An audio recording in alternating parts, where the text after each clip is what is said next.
All right, Shabbosai, good morning. Let us begin. So we are continuing. Actually, we're going to conclude in Meretz Hashem today, Os Nun Hey in Tzidkas Hatzaddik. So the Rebbe ends off. We began the last section of this Os yesterday, focusing on the idea where the Rebbe explains the juxtaposition between the mitzvah of tzitzis and the makoshesh. So remember again, makoshesh was the individual who was mechalol Shabbos. He gathered wood, he chopped down wood, he went ahead and was mechalol Shabbos. And right afterwards, the Torah introduces to us the mitzvah of tzitzis. So the Rebbe explains so beautifully on page Kuf Lamed Dalid. So the Rebbe writes, "V'chein amru kadmonim," we actually skipped down a little bit in that paragraph in the Biurei Chasidus on the right hand side. So the Rebbe says, how is it that the Makoshesh came to be Mechal Shabbos? So the Rebbe posits it's because on Shabbos one does not have the reminder, one does not have the consistent reminder, ultimately of tefillin. Tefillin usually serves as an os. Thank you so much, Chairman. Tefillin usually serves as an os. Perfect. I'll plug in right afterwards. Thank you. Tefillin serves as an os. And on Shabbos, the individual, he lacked the mitzvah of tefillin. So because he lacked that os, because ultimately, again, he lacked that reminder, therefore, again, he was mechalol Shabbos. So what happens? Immediately afterwards, HaKadosh Baruch Hu gives us the mitzvah of tzitzis. And that mitzvah of tzitzis is there to serve as a perpetual reminder.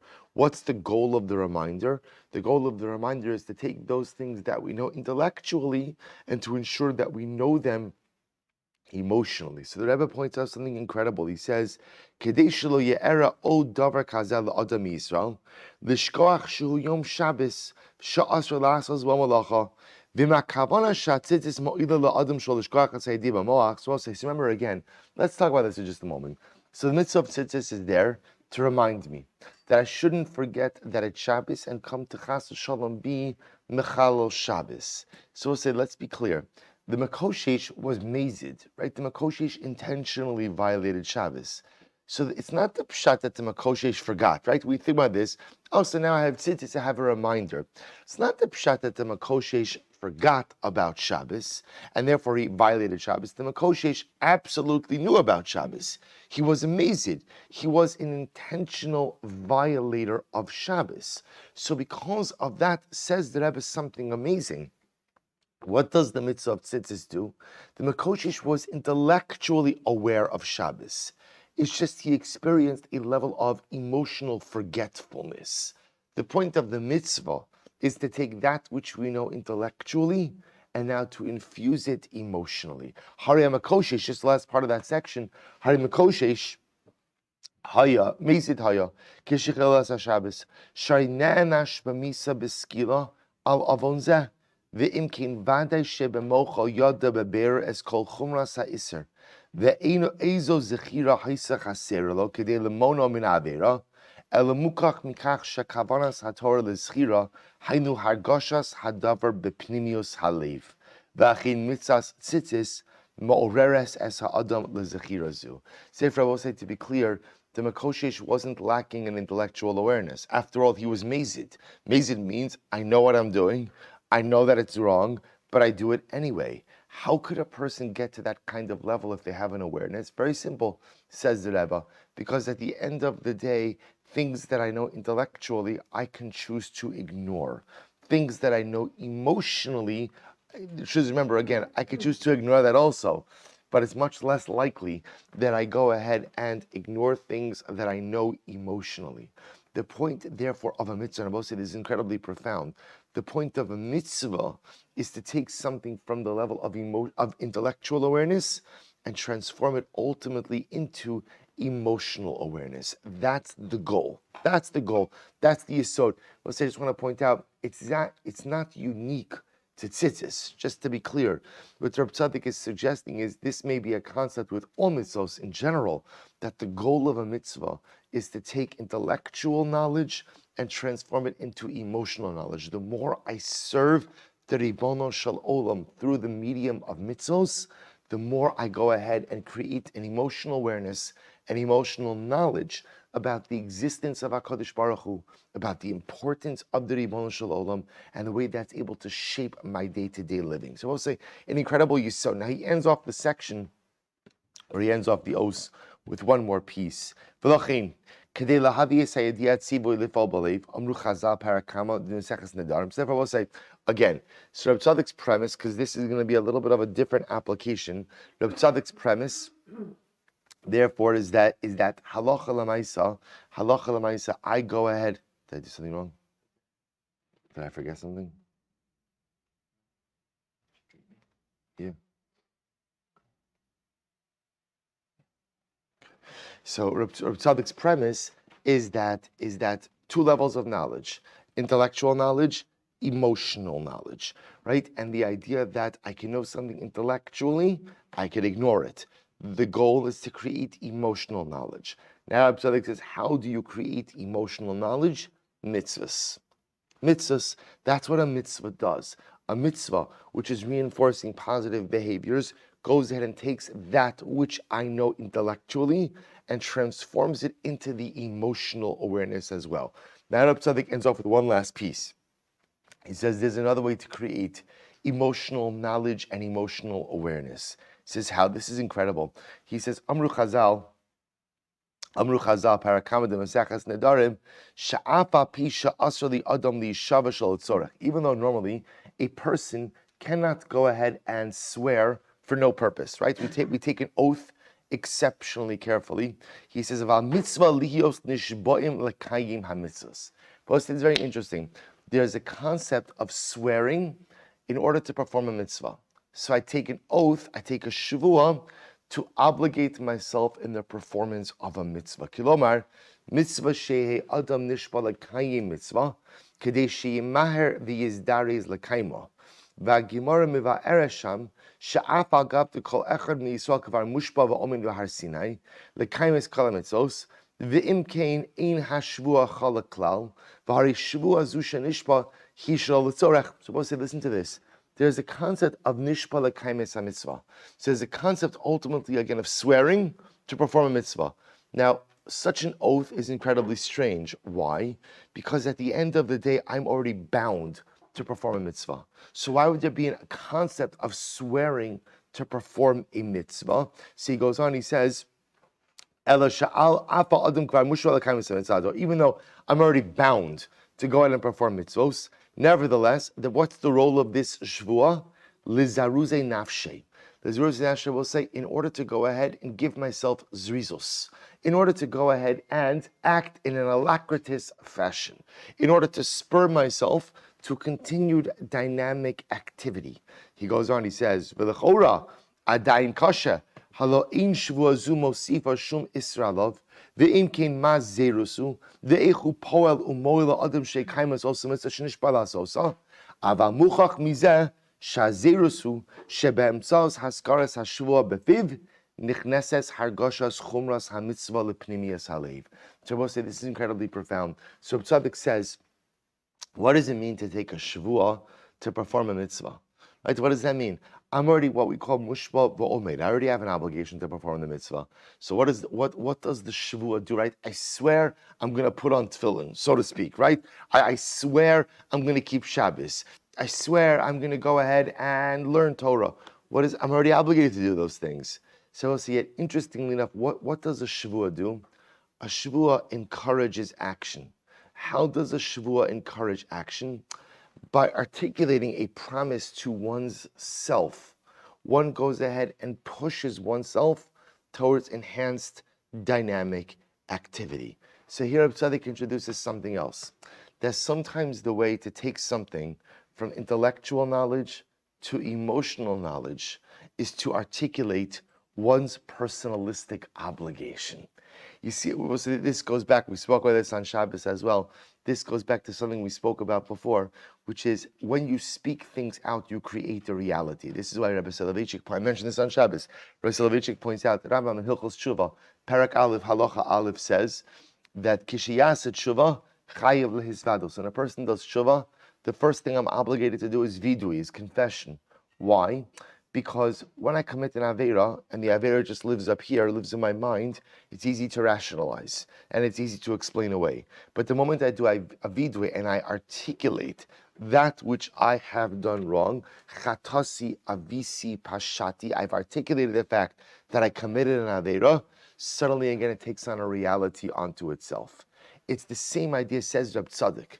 When I go ahead and I articulate that I have an obligation, right, to do a mitzvah, so what have I subtly done? Suddenly I've gone ahead and I've articulated, I've created a reality, so that no longer could this just go ahead and remain as intellectual knowledge, but suddenly it becomes an emotional awareness as well. So we'll have to stop with this over here today because it's already time for the daf. But Lamaisa, what I want to point out is really something dramatically amazing, which is that at the end, Reb Tzaddik says the goal is to create emotional awareness, because I could ignore that which I know intellectually, but it's much more difficult to ignore that which I know emotionally. How do you create emotional awareness? Possibility number one, mitzvos. Mitzvos, behaviors. Constantly reinforcing that which I'm supposed to be doing behaviorally creates an emotional awareness. And number two, says Reb Tzaddik, is a shvuah. Is articulating, and now, by the way, shvuah doesn't literally mean you have to take a shvuah. It means articulating a promise to one's self. Rabbi say, create personal expectations. So many times in life, we don't create expectations of ourselves, right? We make excuses for ourselves. I don't do this because of this, or I behave like this because of this, or this one did this. That's all fine. Again, we all know we all do it, and we all make excuses for ourselves. It doesn't generally get us too far. But to articulate expectations for oneself. What's my expectation of me? That's what Reb Tzaddik says. That's what it means to take a shvuah, to be mekayim a mitzvah. I articulate an expectation of myself. I'm going to do X. I'm going to do Y. I'm going to live up to this standard. I'm going to accomplish this. When a person does that, says Reb Tzaddik, you take the intellectual knowledge and you create emotional awareness. And when you create emotional awareness, create emotional knowledge, then it's much easier to remember HaKadosh Baruch Hu, it's much easier to remember mitzvos, and it's much easier to remember ultimately those obligations I have to myself. We'll have to stop over here. We'll Emir Hashem maybe spend a little bit of the first part of tomorrow morning shir focusing on Nun Hey, and then Emir Hashem will transition to Nun Dalet. Shkach Rabosai.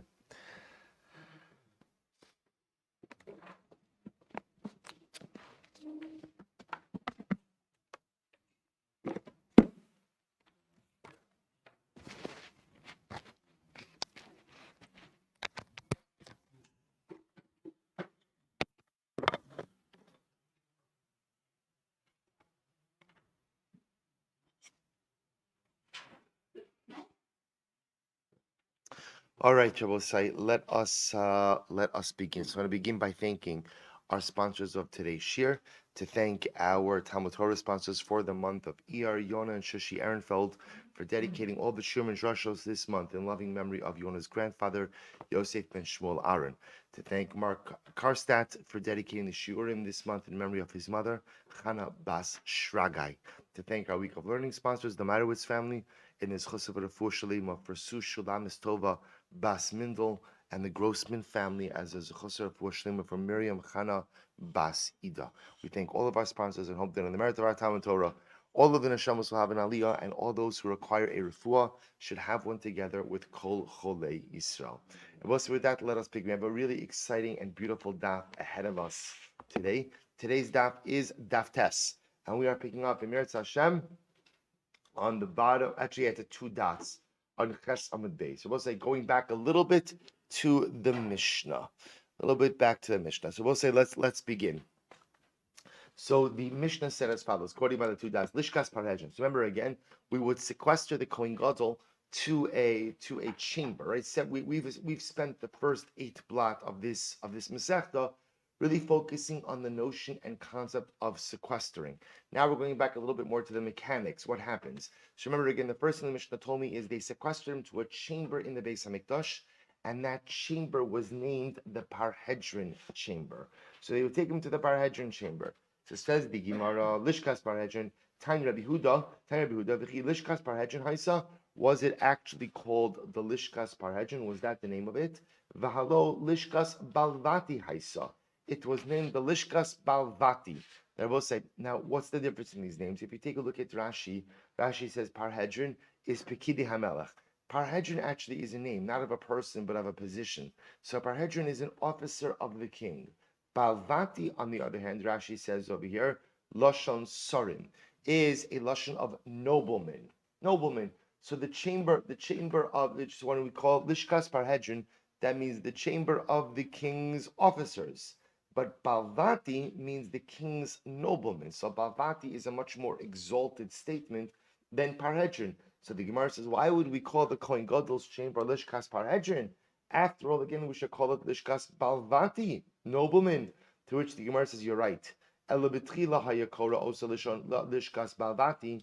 beginning, in fact, they used to call it Lishkas Balvati, the chamber of the nobleman. But then something happened. We'll say this is incredible. Umitoch shenoslin alav mamon lekehuna.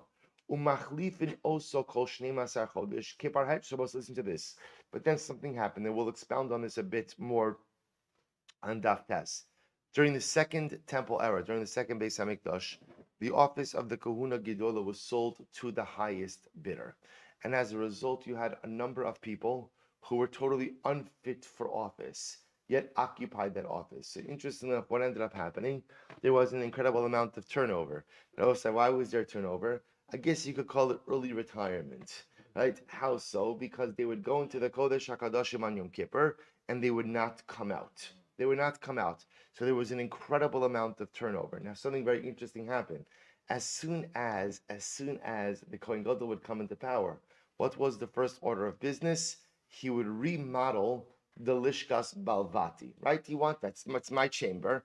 I'm the Kohen Gadol. He would remodel the Lishkas Balvati. So every 12 months, there would be a huge remodeling of the Lishkas Balvati.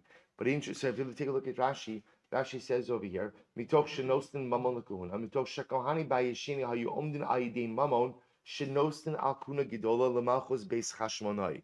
So we'll say we'll discuss this in greater depth in the next stop. But remember again, Second Temple era.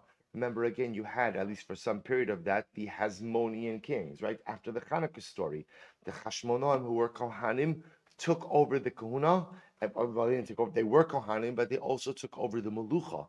They also took over the monarchy. Machlokes Rambam and the Ramban as to whether or not that was the right move or not. But either way, there unfortunately was a downward spiral. The Kahuna Gedola was sold off to the highest bidder, and therefore Rashi says, "Machlifin osa kol yud beis chodesh kilomar sheresham hayu." The Kohen Gedolim were Rishayim, v'lo hayu motziin shnasan, and they would not live out the year. Uma'amidim achar tachtov v'chol kohen hamischadesh ba. Soser also bona binyanoa min arishon shetekruya al shmo v'nimtzas mischalefes kol shana b'shana. So Prabhu will say every Kohen Gadol would come into power, would redo the Lishkas Balvati. He would redo it.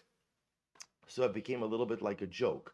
So what happened? They made a joke that the Kohanim Gedolim turned over like the Parhedrin. Prabhu said the Parhedrin are the appointed officials of the king. So they would serve a year and there would be turnover.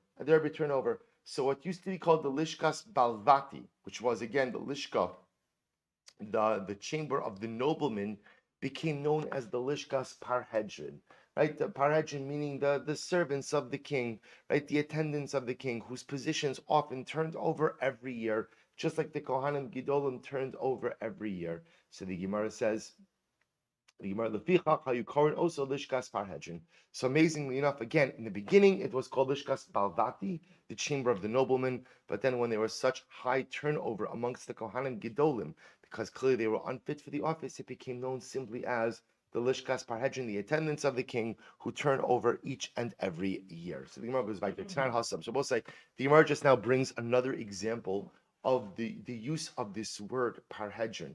So Tanan Hasam, so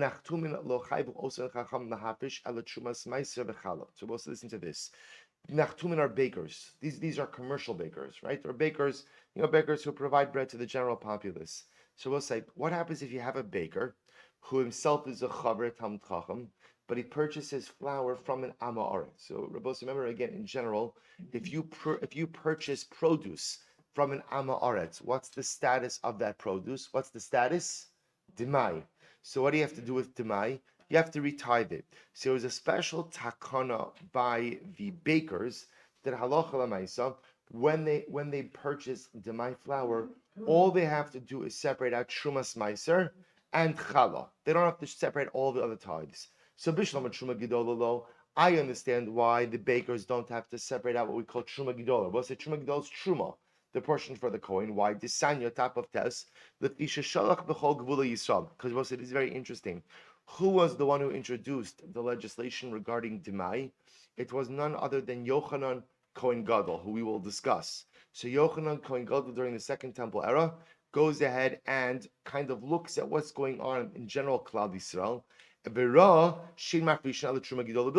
He's the one who saw, Yochanan Kohen Gadol was the one who saw that general Amaratzim, general unlearned people, were only separating out Truma Gidola, which is the primary tithe. That's all they were separating out. They weren't separating out any other tithes. See, he came along and said, therefore, if you purchase produce from an Amaretz, you have to retithe it. But interestingly enough, that never required one to take Truma Gidola. Why not? Because Truma Gidola was always being taken. So I understand why the bakers don't have to take Truma Gidola. So Umaiser Rishon, Umaiser Aninami, lo, Hamotzi Mechaber Lavaraya. Furthermore, you also can't obligate a person to separate out Maiser Rishon and Maiser Ani from their demai as well. Why not, Rabosai? Because interestingly enough, remember, Maiser Rishon goes to the Levi. Maiser Ani goes to the pauper. We'll say, if that obligation, remember, when you purchase produce from an Amaretz, it's a suffix.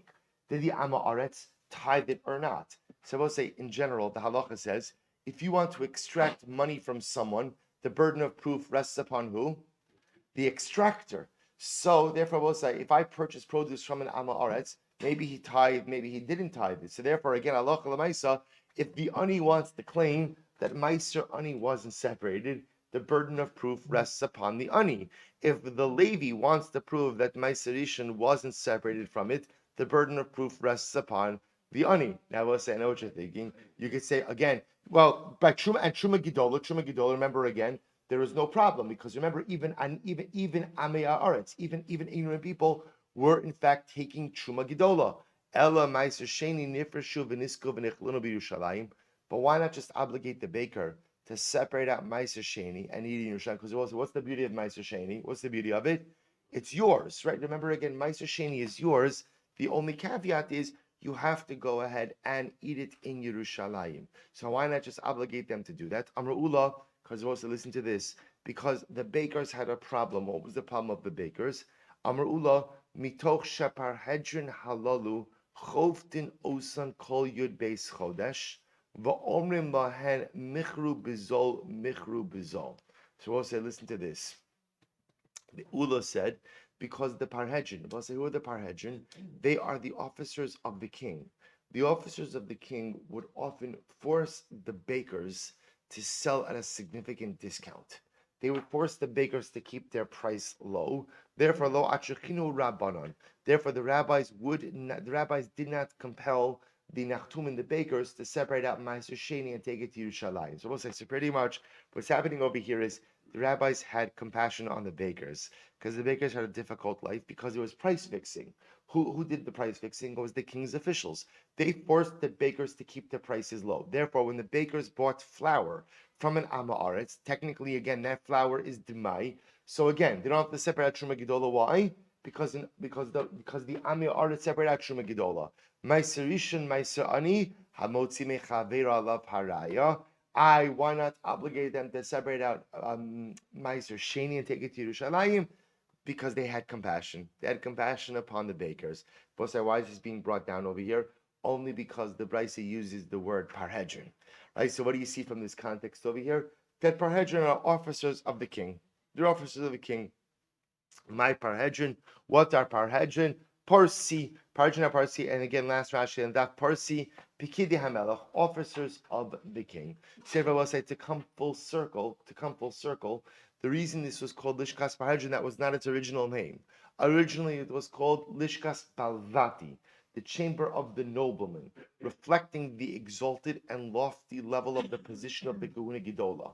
But in the Bayishin, in the Second Temple era, when the position of the Kuna Gidol was often sold to the highest bidder, and the chamber was remade year after year, because Kohanim Gidolim would die every single Yom Kippur because they were unfit for the position. It became like a joke. So to call it the Lishkas Balvati, the chamber of the nobleman, would have been inappropriate. Instead, they called it Lishkas Parhedron. This is the chamber of the king's workers, right? The king's appointees. Those were positions that changed every year, just like the Kahuna Gidol that changed every year. Incredible. We'll say the Gemara goes weiter. Amar Rav Bar Bachana Rabbi Yochanan. We'll say very profound pasuk. Or very profound piece. My dichsiv Yiras Hashem Tosif Yamim Vishanim. Sorry, Tosif Yamim. What does it mean when it says fear of Hashem will add days? Ushnos Rishan Tikatzrena. But the years of the wicked will be truncated. So what does that mean? Yiras Hashem Tosif Yamim. When it says fear of Hashem will add days, Zeh Mikdash Rishon. This refers to the first base on Mikdash. Let's listen to this. Sha'amad Arba Meos Ve'eser Shanim. The first base on Mikdash stood for 410 years. That was the duration of the Bayis Rishon. V'lo Shimshu Bo Ela Yudches Kohanim Gidolim. We'll say, isn't this incredible? 410 years of the Bayis Rishon, and in 410 years, only 18 Kohanim Gidolim. Only 18 Kohanim Gidolim. Listen to this. Ushnos Sham Tekatzrena. But then it says the years of the wicked will be truncated. Zem Miktashini. This refers to the second base of Mikdash. Sha'amar Dalid Meos Esim Shana. Both say the second base of Mikdash stood for 10 years longer. Right? First base of Mikdash 410 years. Second base of Mikdash 420 years. And get ready for this. V'shimshu bo yoser mishlosh me'os kohanim. More than 300 kohanim. So you hear this? First base of Mikdash 410 years, 18 kohanim gedolim. Second base of Mikdash 420 years, more than 300 kohanim gedolim. Now it gets worse. It gets worse. Tsemehem mem Yona Shushie Ehrenfeld. Now both say, remember again, you have to remove from that. Remember Shmuel Aron. Remember Shmuel Aron. Both say who was Mishiyare Anshe Knesses Hagidola. Right? He was a tzaddik. See, he was a kohen gadol during the Second Temple era for more than 40 years. Ushmonim Sheshimesh Yochanan Kohen Gadol. And remember again, 80 years that Yochanan Kohen Gadol, who was also a great tzaddik, was Kohen Gadol. Eser Sheshimesh Yishmael ben Pachi. 10 years that Yishmael ben Pachi was the Kohen Gadol. So we'll say, so remember again, you already have 130 years from those three. 130 years from those three. Va'amri Yud Aleph Sheshimesh Elazar ben Charson. And some say there was another 11 years that Elazar ben Charson was the Kohen Gadol. So we'll say, so remember again, you could have between 130 and 141 years made up of 4 righteous Kohanim Gedolim, which I will say tells you what? Mikan ve'elech tzei v'chashuv. Go and do the math. Called echad ve'echad l'hotzi shnaso. But when you do the math, you begin to see an incredibly tragic turnover rate. That Kohanim Gedolim did not live out the year. There are multiple Kohanim Gedolim who served for less than a year. What happened? What happened was Yom Kippur happened, right? What happened ultimately again is that the Kohen Gadol would enter into the Kodesh HaKadosh and was unfit and therefore would die. We'll say, which tells you something. We'll say, think about it just a moment. Isn't it incredible? Right? Think about this. Okay, so you have money, Baruch Hashem, and you always wanted to be the Kohen Gadol. Fantastic. Say, buy the position. And we'll say, if I did that, what would you do Yom Kippur morning? Call in sick. Simple. Call in sick. I'm going to take this as a personal day, right? People do this on Shabbos all the time, right? I'm going to take it as a personal day. Right? I'm going to call in sick. Call in sick, right? We'll say, isn't it incredible? What does it tell you? It shows you the power of gaiva. It shows you, both say, how overwhelming the midah of arrogance is. That when a person possesses gaiva, when a person possesses arrogance, it allows you to live with a sense of cognitive dissonance. It allows you to divorce yourself from reality. It allows you to live in such a state of delusion. And I both say arrogance manifests itself in a variety of ways. Arrogance, some people have arrogance because of their money. Some people are arrogant just because they think the world revolves around them. Everything is about them. But when you do that, when you live life with gaiva, gaiva blinds you to anything and everything, even the obvious. You're coming on the heels. Last year's Kohen Gadol died. The year before he died. The year before he died. The year before he died. You get the point, right? They're dying one after another. And it's not the pshat that, notice the stress of the job. Some jobs are stressful. Like the Gemara says, the Navi says, sorry, that Shmuel HaNavi was Zakin Baba Yom. Shmuel HaNavi was old. But you know how old Shmuel HaNavi was when he died? He was 52 years old. 52 years old when he died. So there are jobs, like leading Klal Yisrael, that age people prematurely. So you could say maybe it was the Kuna Gedola also. They may say, when everybody's dying on the same day, and you're after the same avoda, come on. Hence the power of gaiva. Gaiva, which I always say is why, conversely, we place so much emphasis on the midah of anava, of humbling ourselves. Because again, if you don't have anava, you have gaiva. It's like the only place you could be parav in life is your kitchen. There's no parav outside of your kitchen. You're either a bal gaiva or you're a bal anava. That's the way it works in life. It's an incredible Gemara. Am Yochanan ben Tursa. Mipnei machar v'Shilo. Why was Shiloh destroyed? We'll say again. So Shiloh, remember, was the site of the Mishkan, where the Mishkan stood for 369 years. So why was Shiloh destroyed?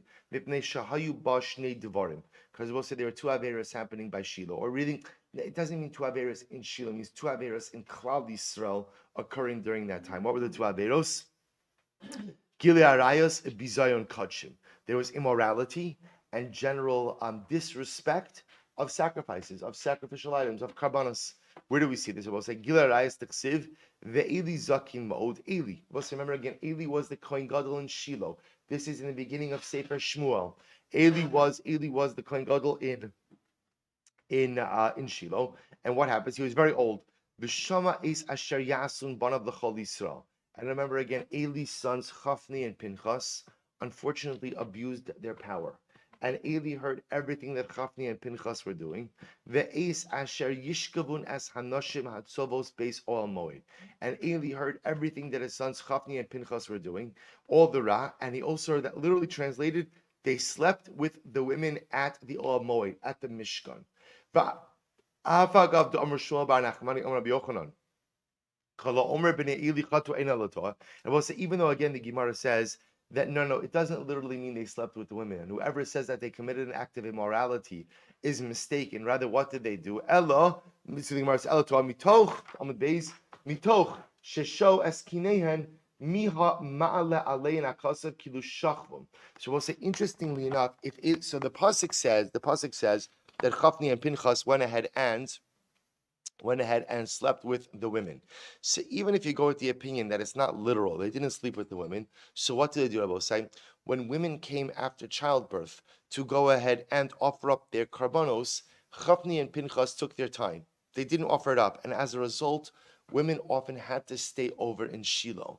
So remember again, I will say, bringing a karban is the last step in a woman's tara after childbirth, which allows her then to be with her husband.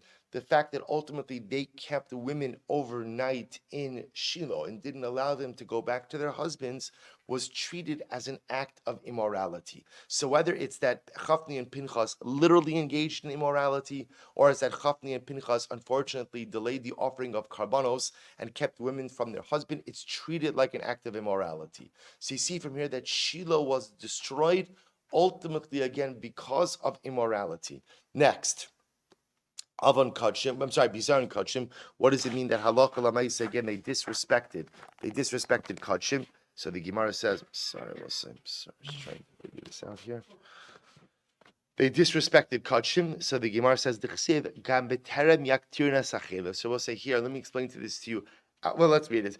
Even before the chelev, remember again, the chelev is a sacrificial fat that's offered up on the mizbeach. So even before the chelev was offered, Uba nar hakohen, so an attendant of the Kohanim, a servant of Chafni and Pinchas, would come along.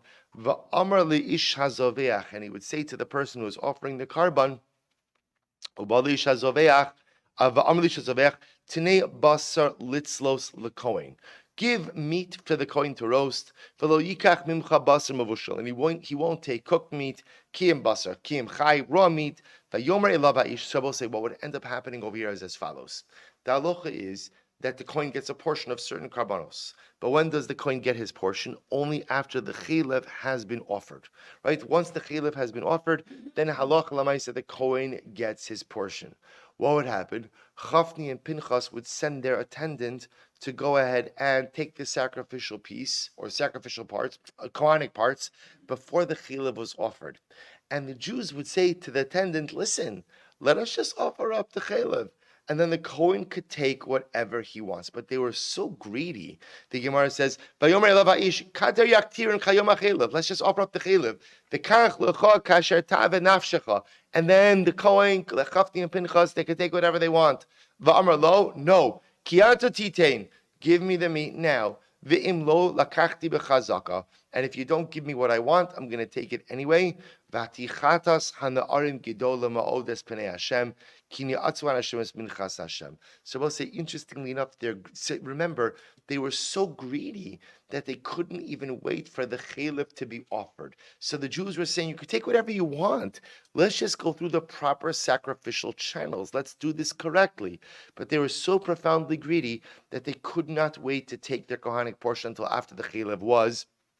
And I want to point out, it's all the same thing, right? We'll say this. It's all. What you begin to see is both by the Kohen Gadol and by Yesheni and by Shiloh, it's all the same gaiva. See, I will say gaiva. When a person is arrogant, what happens? Everything becomes about me. So therefore, when a person is arrogant, that leads to arayas. Right? Why does it lead to arayas? Why does it lead to arayas? It leads to arayas because we'll say, what's arayas? What's immorality?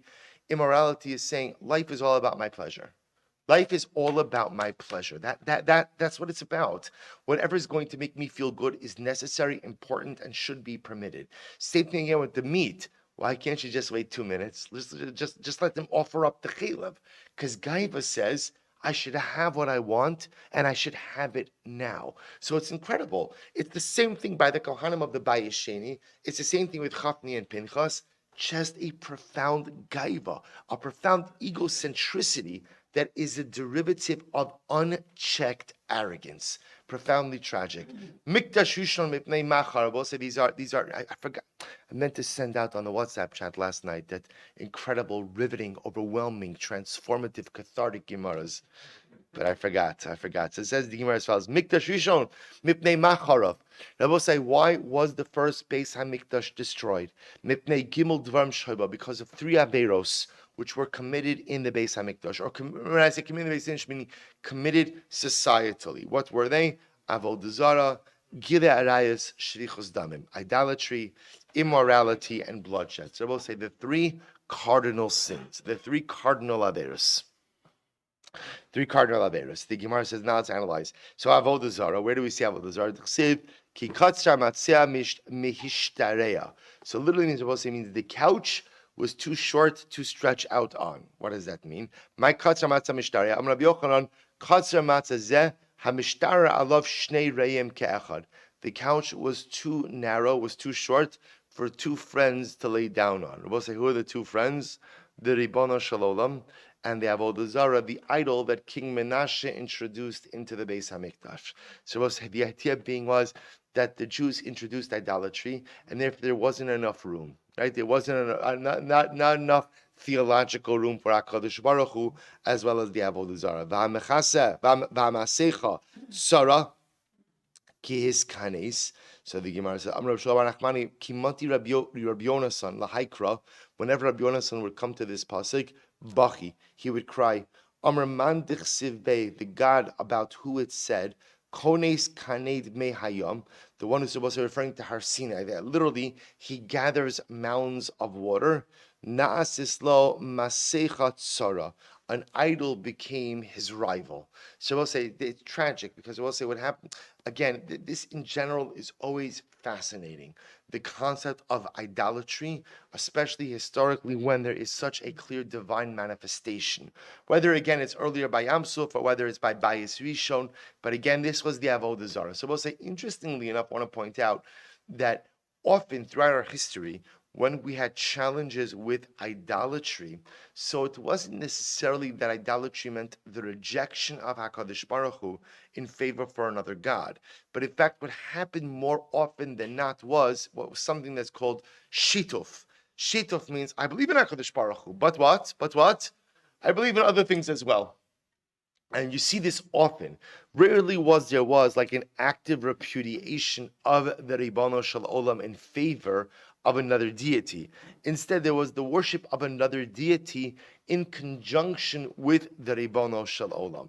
So the Gemara Shabbos say, by the way, is to, interestingly enough, I've always thought about this, not our topic, but it's interesting to think about like kind of which is worse. Which is worse to a certain degree? Is it worse? And I know this sounds strange. It's all bad. I want to go on record as saying Avodah Zarah bad, right? So we'll say, but again, interestingly enough, is Shituf worse? Is it worse to worship HaKadosh Baruch Hu in conjunction with another idol? Or is it worse just to totally reject HaKadosh Baruch Hu and embrace the idol? I think it's interesting thing to, again, it's all bad, but I think it's a fascinating idea that sometimes you see in the Nevi'im, where HaKadosh Baruch Hu gets so upset at the notion of Shituf. Why? Because they're both say, in life, you have to choose a side. Right, you have to choose a side. You have to stand for something. I say this is like the big thing, right? We live in a society where now, everything is geared to make everyone happy, right? Everything is supposed to be a big tent. Well, if you're everything for everyone, then in reality you're nothing for no one, right? So you have to stand for something. So it's interesting that sometimes the concept of shituf, where I believe in everything. I believe in Chashmarach, I believe in this. So to a certain degree, that's worse than being an Oved Avodah Zarah. Because at least if I'm an Oved Avodah Zarah, I believe in this, right? This is my God, right? That chair, that's the God. Okay, at least you're a chair guy. At least you know you're a principled individual who believes in something. Masha'enki, you believe in this, you believe in this, you believe in this, you believe in this. What do you believe in? What are you? Just something interesting to ponder. Anyway, the Gemara says as follows: Gilei Rayos. So we'll say, so now we've established that there was Avodah Zarah in the Bayis Rishon. Gilei Rayos, immorality, Dichsiv, Vayomer Hashem. This is a very profound Gemara. Vayomer Hashem. So the Gemara, we're quoting the pasuk from Yeshayahu. Vayomer Hashem, Ya'an ki gafu b'nos Tzion. So literally, again, we'll say the daughters of Tzion have become very arrogant. Vatilachna nituyos garin. They walk with an outstretched neck. We'll define each of the pieces of this pasuk. Umeshakros einayim literally means with wandering or really with lying eyes. Haloch v'tafov telachna. They walk like they're floating. Uberaglein te'akasna. And they anger with their feet. Ya'an kigafu b'nosiyan. So let's analyze. Let's break apart the pasuk. What does it mean? Ya'an kigafu b'nosiyan. Literally, again, it means they became arrogant. But if you translate it literally, it means they became very tall. Gavoa. The daughters of Tzion became very tall. Shemahalchos aruka b'tzad kitzara. So what would happen? A tall woman would walk next to a shorter woman. Now, what do you do when a tall person walks next to a shorter person? It amplifies their height. So a taller woman who wanted to catch the attention of men would walk next to someone who was shorter in order that she should catch more attention. Aruka b'tzad kitzara. So we'll say what the Gemara is describing over here is that, unfortunately, the Jewish women, there was a fundamental lack of tznius. There was a fundamental lack of modesty. But not just a lack of modesty, as we're going to see, almost like an active immorality. What happens? And they walked with an outstretched neck. Shamahalchos becomes a kufa. So that means to walk with an erect posture, which again, to walk in a more gaivadik way. Umeshakros einayim. What does it mean again with lying eyes? Dahavumalyon kuchla einehen. They would put on an incredible amount of eye makeup. We'll say all again to intentionally attract the attention of men. Haloch v'tafov telachna. They would walk like they were floating. They would walk again. We'll say literally means the heel by the big toe. They would take very small steps again in order to be noticed. Uberagla teakasna. And what does it mean again? With their feet, they would anger. Amar Yitzchak shemevios mar vafarson. This is very interesting. They would take myrrh and balsam. And they would put it in their shoes. And when they would come next to the young Jewish men, boatos, they would stamp on their shoes, and what that would do is that would release the perfume of the myrrh and the balsam. Umatizos alehen umachnisin bahem yetzahara ka'aras. Or Ba'aras Bakas. I'll say what would happen. So purposely, when they would go ahead and walk by the young Jewish men, they would stamp on their feet, release the perfume, and entice the men. And literally it says that the Sahara would enter into the men like the venom of a snake. So you see over here, ultimately, again, the notion of gilarayos, immorality, which will say something very interesting, by the way. If you notice, the immorality being described over here, we'll say the pasuk doesn't describe anything that actually happened, right? But what does it describe? It describes ultimately, again, a behavior in a way that's meant to entice. Now, I want to go on record and say something very important. The pasuk over here, right, is laying the blame on the women, right? It's saying that the women acted. So remember, again, a woman is not allowed to act in an immodest fashion. But on the same token, a man is obligated to guard his eyes and to watch himself. It's always easy to blame she enticed. So again, it's a dual responsibility. A woman has an obligation, a Jewish woman has an obligation to act in a modest fashion that is not provocative. But if a man becomes enticed, you can't blame that on the woman. A man also has an obligation to watch what he looks at, to watch his behaviors, to guard a certain sense of morality. But again, what's fascinating about this, Rabosai, is that pasuk itself is not describing any type of act of immorality, which tells you, Rabosai, something absolutely amazing. That immorality and morality, it's not just about a sexual act. Morality and immorality is about how a society conducts itself, how people dress, what people look at, how people generally behave. And there was a fundamental breakdown in all of these areas, which, although the pasuk doesn't say it, must have led ultimately to active immorality as well. Shvichos damim, what about murder? Also, this one's pretty explicit, right? Menashe shed much blood until Yerushalayim was filled with blood from one end to the next. Shabbos said the first Beis Hamikdash is destroyed because of the commission of the three cardinal sins: immorality, bloodshed, and idolatry. But Miktasheni, Oskin Batorah Mitzvahs Gemilas Chasodit Bnei Macharav. So we'll say this is quite fascinating. But what about the second Beis Hamikdash? So second Beis Hamikdash, everybody's learning Torah, everybody's doing mitzvahs, everybody's performing acts of chesed. So interestingly enough, you see, as corrupt as the Kahuna Gedola was, apparently the general spiritual state of affairs was pretty okay. It was pretty okay. So there's no avodah zarah gilar shlichus dam by bayesheni. They're learning Torah, doing chesed. So what's going on? Mimnei macharav. Here we go. Mipnei shahaisa bo sinas chinam. I will say because there was sinas chinam, baseless hatred, which tells you l'lamdecha sheshkula sinas chinam keneged shalosh averos, which tells us that sinas chinam, baseless hatred, is as terrible as the three cardinal sins: avodah zarah, gilui arayo, shvichus dam. I will say, isn't that absolutely incredible? First Beis Hamikdash is destroyed because avodah zarah, gilui arayo, shvichus dam. Second Beis Hamikdash, they're learning Torah. They're doing chesed. They're performing mitzvos. So why was the Beis Hamikdash destroyed? Sinas chinam. Now I will say just one word about this. We're all familiar with this. This is not a chiddush to us. So I will say it's always. I will say very interesting. Sinas chinam means baseless hatred. So very often, how do we understand that? People just hated each other. And I will say that never happens, right? When people hate each other, it's always for what? There's always a reason. Now, it might be a bad reason, or it might be a really like an illegitimate reason, but there's no such thing as baseless hatred. No such thing as people just hating themselves for no reason. So we'll say, interestingly enough, so it's brought down in some of the Svarim that the notion of sinas chinam means as follows. Chinam really means without responsibility. So what's sinas chinam? Sinas chinam means where there's sinah, there's animosity, and no one takes responsibility to fix the frayed relationships. See, Rabbi say, animosity always happens, right? Fallouts always happen. Relationships are always in a state of disrepair. But at the end of the day, generally what happens with frayed relationships is,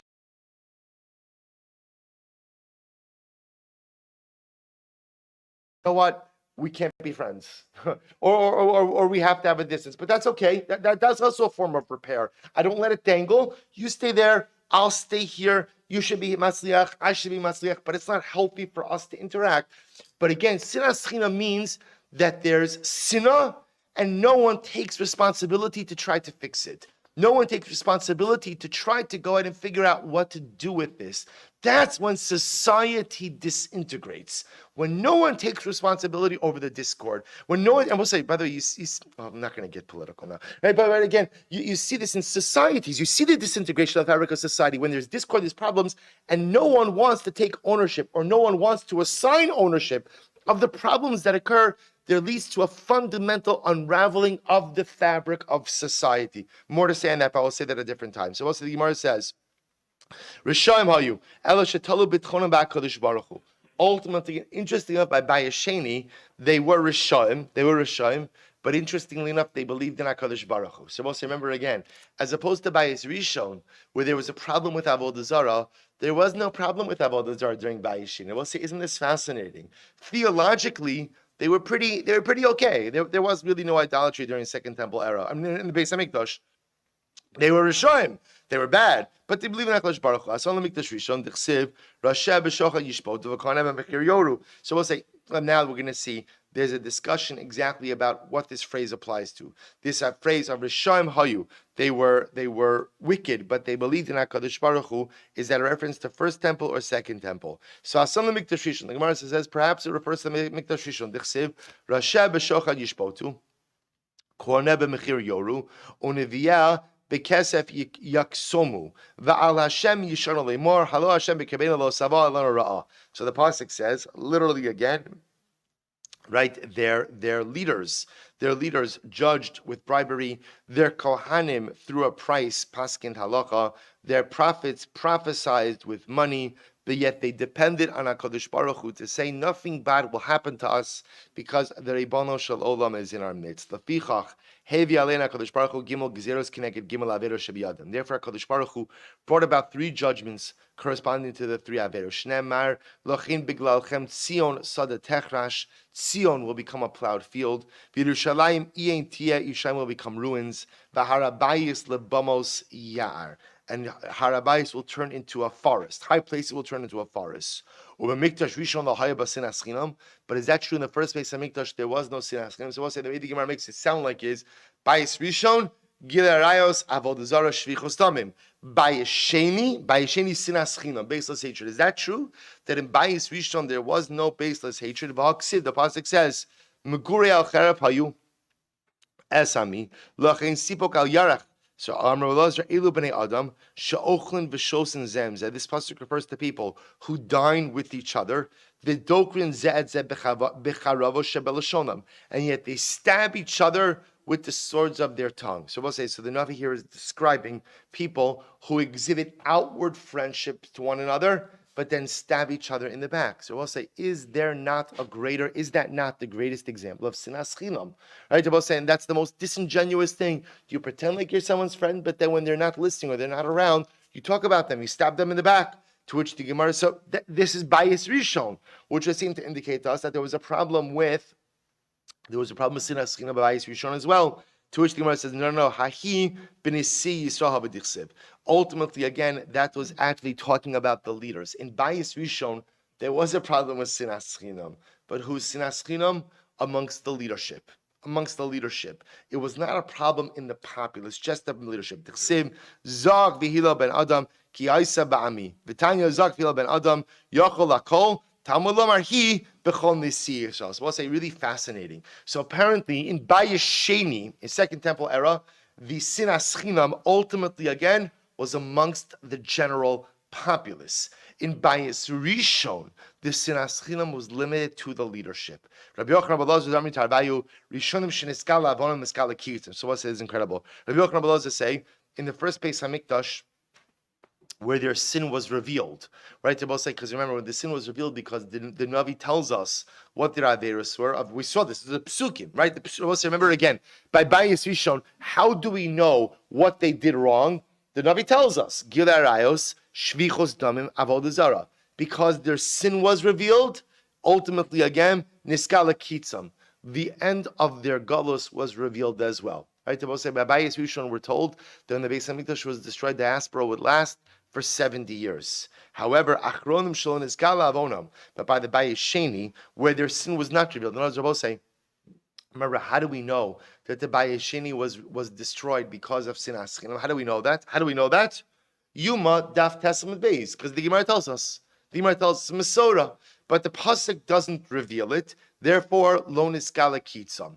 Therefore, both say again, Geula remains unrevealed as well. So the sin was unrevealed, and therefore again, Geula remains unrevealed. So both say this is actually pretty incredible. So Rashi, that's the way I read it to you is the Pashup Pshat. Rashi understands this a little bit differently. Rashi says, Sheniskala avonam. Rashi says over here, Shalo hayu mechasen pisheim niskalu kitzam. Lefi melos lebavel, shivim shana. Achronim shon niskala avonam b'nei mikdash sheni risham habeseses. We'll say Rashi understands it as follows: in the first Beis Hamikdash era, the Jews sinned openly and publicly. Therefore, because they sinned openly and publicly, their redemption is open and public as well. Kadosh Baruch Hu says explicitly, you'll be redeemed in 70 years. In the second Beis Hamikdash era, we sinned privately. Because we sinned privately, therefore what? The Geula, quote unquote, remains private and unrevealed as well. So this is actually quite fascinating. What's a greater level, so to speak, to sin publicly or privately? So this is pretty incredible. So the Gemara seems to say, sinning publicly is better than sinning privately. Now, listen to the end of this sentence very carefully. Right? They will say what this means is as follows: when a person sins publicly, at least what they're saying is, I don't care what anyone thinks. I don't care about God. I don't care about people. When a person sins privately, then what they're saying is, I care about people. I just don't care about God. Now, I will say, I want to tell you something interesting. There's a counter argument to that as well. The counter argument, the Gemara says, for example, we're actually going to see this tomorrow. The Gemara said, we started Masechet Brachos. The Gemara says, if a person has a taiva, person has a desire that he cannot go ahead and overcome, what should he do? Yilbash chorim, wear black clothing, go somewhere that no one knows you, and do what you have to do. Now, both say, now the Gemara is not encouraging that, but rather what the Gemara is saying is that sometimes, if you can't overcome particular Yetzer Hara, do damage control. And damage control means if you have to sin, but sin in a way in which you limit the fallout. One of the ways in which you limit the fallout is go somewhere no one knows you. So just want to point out, but from a theological perspective, the way the Gemara is understanding it over here is in Bayis Rishon, they didn't care about anything. They didn't care about anything. So fine, you didn't put the covet of man above the covet of God. That's a mailah. In Second Temple era, they equated, right? They put the covet of man above the covet of God. So they would sin in front of God, but they wouldn't sit in front of their fellow man. So the Gemara says, we'll say, we'll have to stop over. We'll pick up in Mirat Hashem where there's Bayis Rishon. We'll say incredible Gemaras that continue in Mirat Hashem into tomorrow as well. So tomorrow, more incredible Gemara Bayis Rishon Bayis Sheni. Mirat Hashem to be continued. Goyach.